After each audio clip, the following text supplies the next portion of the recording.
Welcome to the laboratory, everyone. This is a new style of video for me, and I am looking to do a lot more of this in the future. So if you guys want to show your support by clicking either the like, subscribe, or share buttons, it means a lot.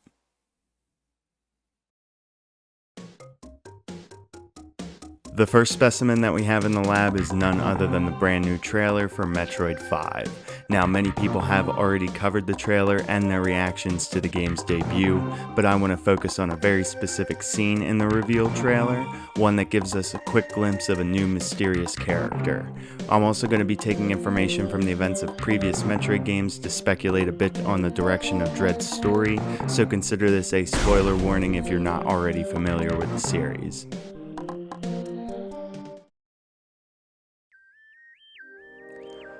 Taking it from the top, Nintendo held their E3 showcase last month on June 15th. There were sadly no new updates to the progress of Metroid Prime 4, but their tone immediately changed as they dropped an official announcement for Metroid 5 Dread. The last installment to the mainline Metroid series was Fusion, which came out around November of 2002. Other games since then do take place in the same timeline, but the main story is contained to the 2D games. That makes it almost 2 decades since Samus's story has evolved, and it can't get much better than this, especially when you consider the title of the game. For those that might not be aware, the project for Metroid Dread originally began back in the mid-2000s on the DS. Later on, Nintendo did confirm that the project existed, but it was ultimately scrapped due to hardware limitations. In other words, the game was just too ambitious for the time it was being made, but here we are, well over a decade later, and Dread has been revived, coming to the Nintendo Switch this year. In the trailer, Samus is sporting a brand new set of armor, and this one looks quite different from the fusion suit she was last seen in. Nintendo did say that there will be an explanation for this change at the beginning of the game, and I'm really excited to see what they're going to do with it. It looks like the suit's going to tie in with this overall theme of biomechanics, as you can see what appears to be a skin-like material in between the shoulder plates of her armor. One of the other important parts of the trailer was the debut of the EMI, which are DNA research machines built by the Galactic Federation. But by the time Samus lands on planet ZDR, these robots have been turned into something straight out of a horror movie. Similar to the events in Fusion, Samus goes from being the hunter to being the hunted, only this time she'll be immediately taken out if she gets too close to one of these monster machines. There are quite a few other gems in the reveal, like new items and abilities, but for the purposes of this video and what I'd like to cover, I think we've got most of the basics. During the new trailer, some of you may have noticed this character inputting commands on a computer terminal. It only happens for a brief moment, but almost any Metroid fan can tell there's a lot to be noticed here. What we're looking at is a living, breathing Chozo. Now, the Chozo have always been relevant in the Metroid story, but we've never had a chance to see or interact with a live Chozo. Their civilizations and technology are always there, but the inhabitants are long gone by the time Samus ever arrives. The figure seen in the trailer is immediately recognizable as a Chozo, of course because of its avian appearance. It has the narrow beak and feathers on the body that you'd come to expect from a Chozo. But the other noticeable feature is the style of the creature's armor, which is reminiscent of Samus's original power in various suits. This is no surprise as the Chozo were the ones responsible for the creation of the power suit. However, we have seen Chozo wearing armor like this before. The figure towards the end of Metroid Zero Mission is clad in a suit similar to the Varia. Likewise, Chozo with comparable armor can also be seen in the memories of Samus Returns. I think this is one of the coolest parts about the reveal. There's just so much that can be speculated on by showing this character. But I think most of the speculation here can be boiled down into what exactly would the Chozo's role be. The first and most boring option is that this scene is part of some flashback. Maybe the Chozo are interacting with the Galactic Federation on ZDR sometime before the events of Dread, or it could be part of a flashback to Samus's past. I'd hope not, but we can't really rule it out at this point. The second option is that the Chozo is alive on ZDR and chooses to aid Samus. If that were the case, then perhaps the Galactic Federation may be the ultimate enemy for the game. And the third option, similar to the second, is that the Chozo is alive but could be the main villain of Dread. I suppose there's always a chance that there's more than one Chozo alive on ZDR, but I don't get that feeling from what they've shown off so far. Metroid games really focus on the feeling of isolation, and although there's several instances of Chozo structures, most of these structures do look ruined and forgotten. Regardless of which theory may potentially be true, I do strongly believe that this Chozo plays a hand in either the creation or the turning of the Emmy. It just doesn't make much sense to me that these things can take a blast from Samus's arm cannon and not even flinch.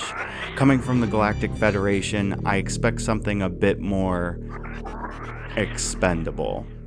But if these robots were made with the help of a Chozo capable of more advanced technology, I do think they could withstand fire from an arm cannon with no side effects. Now, can these withstand the blast of something stronger like a power bomb? That has yet to be seen.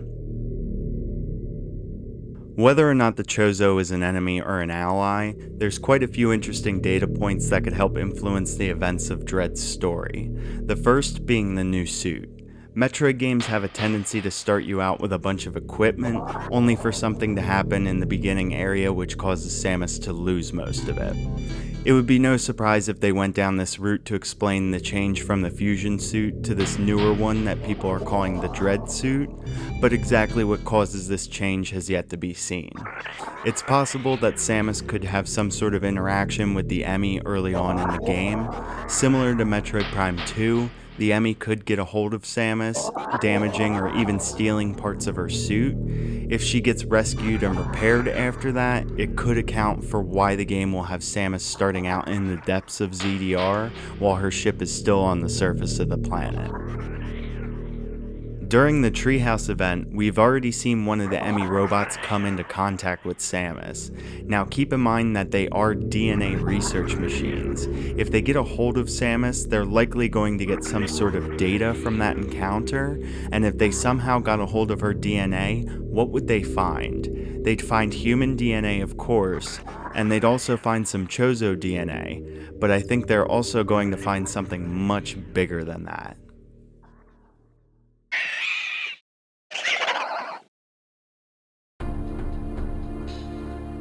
That's right, Metroid DNA, given to her in the vaccine used to stop the infection of the X parasites.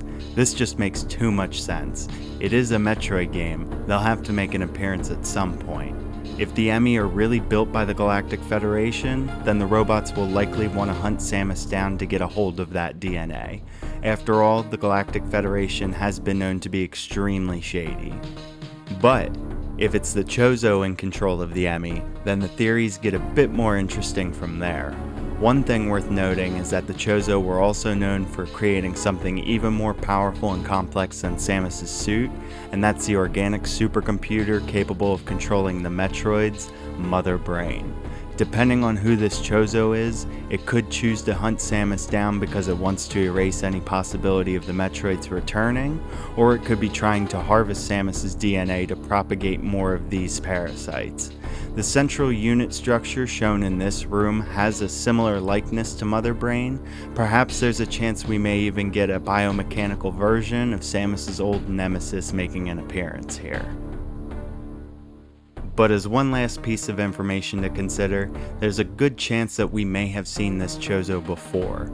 Some people are speculating that the Chozo shown in the last two memories of Samus Returns could in fact be the same Chozo that we see in Dread. Take a look at memories 10 and 11, notice the structure of this Chozo and its armor. It stands as a tall, powerful leader with its cannon hoisted on its right arm. There are spiky, Varia-like shoulder plates accompanied with gems or orbs in the middle, and a royal-looking Egyptian-style headpiece to top it off. If we take another look at the Chozo in Dread, most of that information appears to hold up. The armor has a similar style and decoration, and we're only able to see the Chozo's left arm and a portion of their headpiece. Alright, enough digging in the rabbit hole trying to look for birds. What are my predictions for Metroid 5? Well, I was pretty sold on the theory that the Chozo is the main villain, even before making the connection to the Chozo memories. As for the Galactic Federation, we know they received a transmission suggesting the X-Parasites are still alive. Their response was to send the Emmy to planet ZDR. In Metroid Fusion, it's shown that the X are capable of merging with robots that have organic material, like Nightmare and the security droid. If this Chozo hasn't taken control of the Emmy, there's a good chance they may have been infected by the X. This is another possibility for the Emmy pursuing Samus, because the Metroids were the only real predator to the X. In the development history video, Sakamoto mentioned that the arc between Samus and the Metroids will come to a close. We can only speculate to what this means, but he did clarify that this is not the end to Samus' story. My opinion is that the events of Dread are finally going to confirm the extinction of the Metroids, with Samus as the only living being that has their DNA. But where the story will go from there, I can't be sure. And that's about all I have for you guys. This is my first time working with video editing software and all this stuff. Life has gotten in the way of making progress, so I'm releasing this almost 2 weeks late, but better late than never. Now that I have an idea of how this stuff works, it should be easier for me to work on more content like this, while still doing speedruns and other challenges. Drop a like, sub, or share if you guys enjoyed this video. Thanks again for stopping by the lab. See you next time!